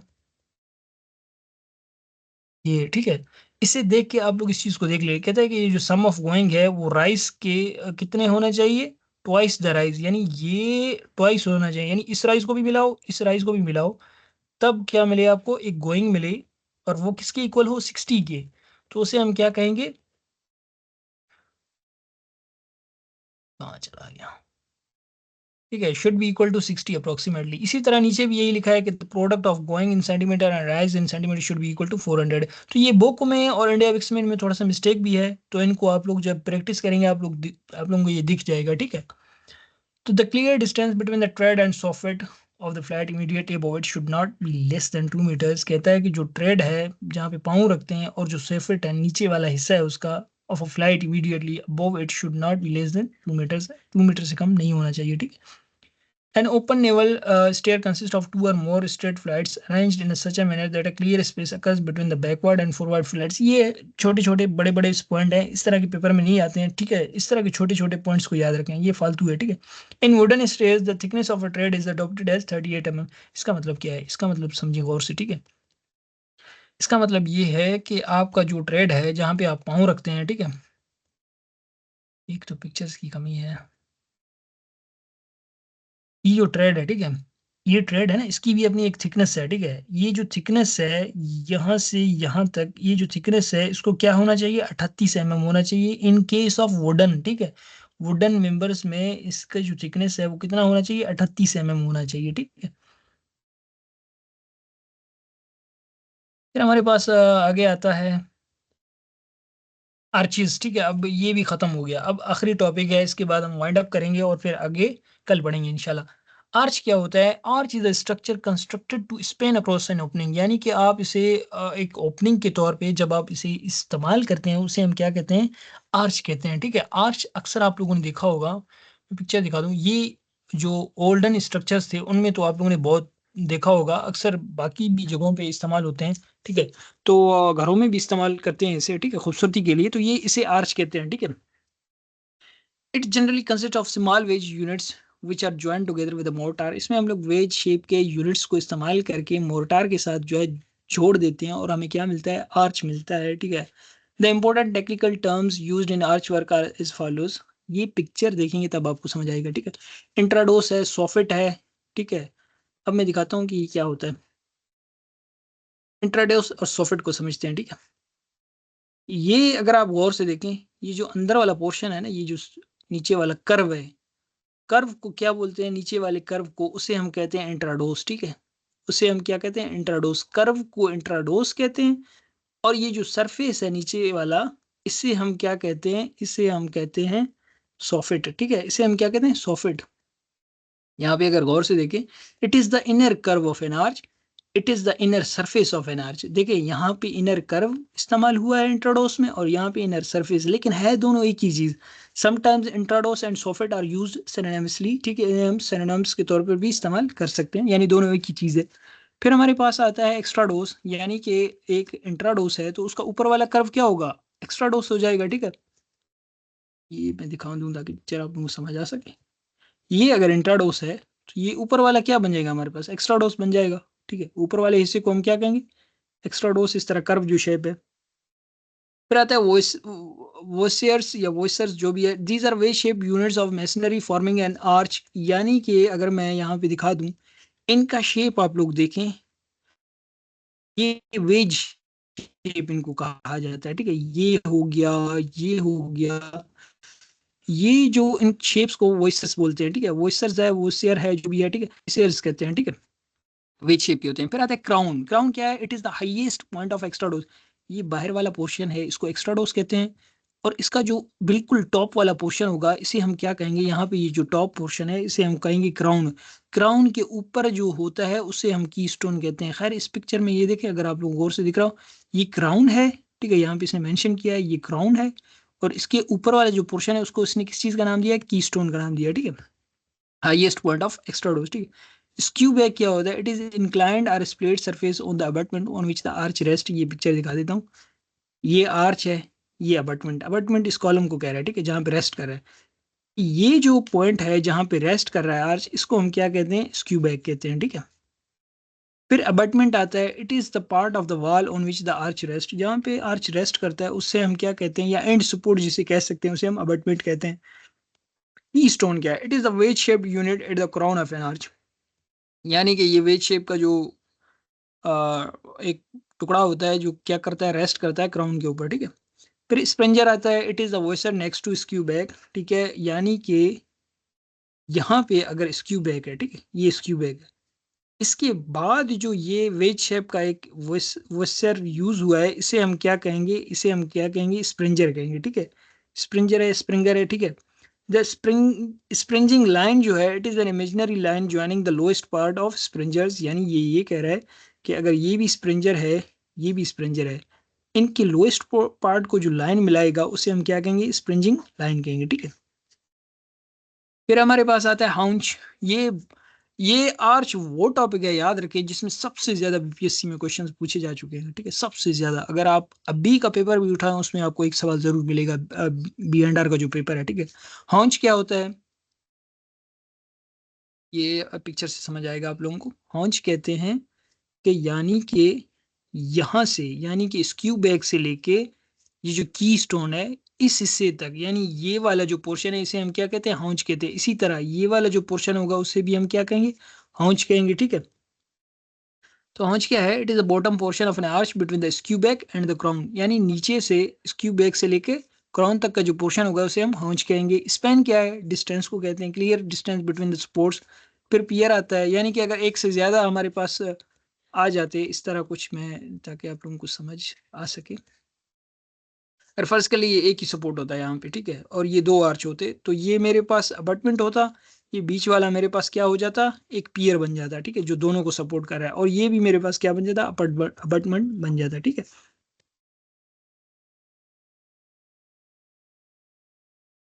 it is intermediate support of an arch. फिर आता है rise, it is the clear vertical distance between the springing line and the highest point on the intrados. इसका मतलब क्या है कि भाई ये जो स्प्रिंजिंग लाइन है, ठीक है, स्प्रिंजिंग लाइन से ऊपर ये जो टॉप मोस्ट है यहाँ तक का जो डिस्टेंस है इसको हम क्या कहते हैं? राइज कहते हैं, ठीक है। पिक्चर देख लेना, फिर ये सारी चीजें इजी हो जाती हैं। पिक्चर्स नहीं होंगे तब तक आप लोगों को कुछ भी समझ नहीं आएगा, और रियल लाइफ से इन चीजों को जोड़ देंगे तभी जो है कंसेप्ट क्लियर हो जाते हैं। Depth or height, it is a perpendicular distance between the intrados and extrados, यानी कि ये इंट्राडोस है, ठीक है, ये इंट्राडोस है, और ये ऊपर वाला एक्स्ट्राडोस है। इनके दरमियान इस तरह अगर मैं ये जो डिस्टेंस कैलकुलेट करूंगा तो ये इसके भी परपेंडिकुलर हो जाएगा और इसके भी परपेंडिकुलर हो जाएगा, तो इसे मैं क्या कहूंगा? Depth. Depth of what? Depth of arch, ठीक है। डेप्थ या थिकनेस भी कहते हैं। फिर क्लासिफिकेशन ऑफ आर्च की अगर हम बात करें, ये कहाँ तक है? यहाँ तक है, अच्छा, लास्ट टॉपिक है, ठीक है। क्लासिफिकेशन ऑफ आर्च की अगर हम बात करें तो मुख्तलिफ तरीकों से हमने क्या किया? आर्च क्लासीफाई किया है अकॉर्डिंग टू शेप की। अगर हम बात करें, हमारे पास मुख्तलिफ शेप के आर्च है। फ्लेट आर्च होता है हमारे पास, सेगमेंटल आर्च होता है हमारे पास, ठीक है। फ्लेट आर्च क्या है? ये देखिए, ये फ्लेट है, बिल्कुल आर्च ऐसे लगता है जैसे कोई दीवार ही है, फ्लेट है, और ये सेगमेंटल है, ठीक है। ये फर्क क्या होता है? फर्क मैं दिखा देता हूँ, ठीक है। Flat arch, in a flat arch the skewback is made to rest in an inclined position so as to make an angle of 60 degree with the springing line, thus forming an equilateral triangle with the introdos as the base। देखिए, इसको गौर से समझिए, ये जो skew back है, यहाँ पे ये स्क्यू बैक है, ठीक है, यहाँ पे कहता है कि ये जो स्क्यू बैक है और ये है, ये जो कंप्लीट वॉइसर है जो भी है, ये और ये यहाँ पे 60 डिग्री का क्या बनाते हैं? एंगल बनाते हैं, ठीक है। यहाँ पे क्या बनाते हैं? 60 डिग्री का एंगल बनाते हैं, और इससे क्या मिलता है हमें? एक ट्राइंगल मिल रहा होता है। गौर से देखें, ये एक ट्राइंगल शेप का है जिसे इक्विलेटरल ट्राइंगल का उसने नाम दिया है, ठीक है। अच्छा, the intrados is given a slight rise, कहता है कि इसमें हम स्लाइट राइज देते हैं, और a camber of about 10 mm to 15 mm। ये बिल्कुल फ्लेट ही दिख रहा होता है, लेकिन इसमें हल्का सा हम स्लाइट राइज देते हैं या कैम्बर देते हैं जो 10 से 15 mm per metre width of opening to allow for small settlements की हम इसे प्रोवाइड करते हैं। फ्लेट आर्च नाम से ही जा रहा है कि ये फ्लेट होता है, लेकिन इसमें फिर भी हम हल्का सा स्लाइट कैम्बर देते हैं जो कितना होता है? 10 से 15 mm का, ठीक है। The extra dose is kept perfectly horizontal and flat, और जो ऊपर वाला हिस्सा है उसको बिल्कुल फ्लेट रखते हैं, ठीक है। सेगमेंटल आर्च की अगर हम बात करें, segmental arch the centre of arch lies below the springing line. समझाता हूँ ये क्या होता है। देखें, अगर ये आर्च कुछ इस तरह होता, ये स्प्रिंजिंग लाइन है, ठीक है, ये वाला, इसका देखें सेंटर जो है वो कहाँ पे जाके लाई कर रहा है, यहाँ पे लाई कर रहा है, ये स्प्रिंजिंग लाइन है, और इसके बिल्कुल यहाँ पे अगर ये इसके ऊपर लाई करता तब ये कोई और किस्म बन जाता, लेकिन चूंकि ये यहाँ पे लाई कर रहा है, कहाँ से नीचे, स्प्रिंजिंग लाइन से नीचे, तब हम इसे क्या कहेंगे, सेगमेंटल आर्च कहेंगे, ठीक है। सेमी सर्कुलर आर्च क्या होता है? In semicircular arch the centre of arch lies on the springing line and shape of the arch curve is that of a semicircle. देखें यहाँ पे ये तो नीचे लाई कर रहा है, अगर बिल्कुल एग्जैक्टली इस स्प्रिंजिंग लाइन के ऊपर लाई करता तब जो हमारे पास कर्व बनता वो थोड़ा सा बड़ा बनता, और उसको हम क्या कहते हैं, सेमी सर्कुलर आर्च कहते हैं, ठीक है। सेमी इलिप्टिकल आर्च क्या होता है? This type of arch has shape of semi ellipse and may have either 3 और 5 सेंटर। कुछ ऐसे भी आर्च होते हैं जिनमें कुछ ज़्यादा जो है हमारे पास सेंटर्स होते हैं, ये मैं पिक्चर दिखाऊंगा समझ आ जाएगा। पॉइंटेड और गोथिक आर्च क्या होता है? This type of arch consist of two curves which meet at the apex of triangle. समझाता हूँ, ठीक है। अब ये देखें, ये मेरे पास सेमी सर्कुलर है, ये स्प्रिंजिंग लाइन है यहाँ पे, और इसका जो सेंटर है अगर मिलाएं तो यहाँ पे आके क्रॉस करते हैं, ठीक है, लाइंस स्प्रिंजिंग लाइन के ऊपर। और इसे अगर देख लें, ये सेमी इलिप्टिकल है, तो इसमें देखें एक लाइन यहाँ पे जाके मिल रहा है, दूसरा सेंटर यहाँ पे, यानी इसके एक से ज्यादा सेंटर हैं, ठीक है, एक सेंटर, दो सेंटर, शायद दो से भी ज्यादा हो, तो और स्प्रिंजिंग लाइन से नीचे है, तो इसे हम क्या कहते हैं, सेमी इलिप्टिकल आर्च कहते हैं, ठीक है। पॉइंटेड और गोथिक आर्च, इसमें हमारे पास क्या होता है, अगर मैं पिक्चर दिखा दूं, सॉरी इसका तो पिक्चर ही मैंने डाउनलोड किया लेकिन लगाया नहीं, ठीक है, ये पिक्चर दिखा देता हूँ यार, आखिरी पॉइंट है वैसे भी। तो स्क्रीन दिख रहा होगा सबको?